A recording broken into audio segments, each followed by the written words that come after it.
Hello. For this project, I was asked to determine if Anakin and Ahsoka aboard the ship the Twilight would make it in time to rescue Plo Koon before he runs out of the oxygen while his escape pod moves at a constant speed of 300 meters per second. There, of course, are some other conditions on the part of Ahsoka and Anakin.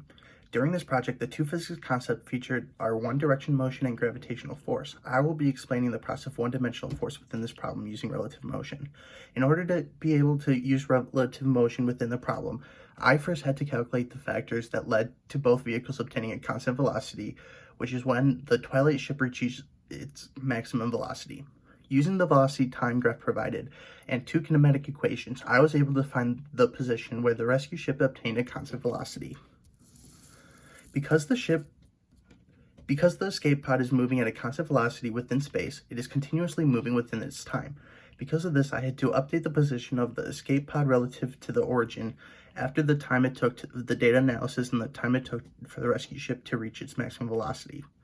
Once I had the updated position vectors of both ships, I then could create the equations for relative motion to find when they would meet.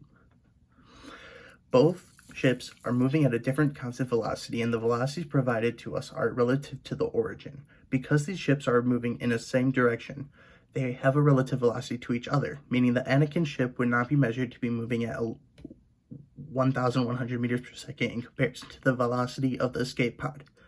Because of this, with constant velocity, I was able to use the relative motion equation to create an equation for both ships and set them equal to each other, showing that the relative velocity of the Twilight moving toward the escape pod is 800 meters per second. This in turn allowed me to find the time it would take to reach the escape pod.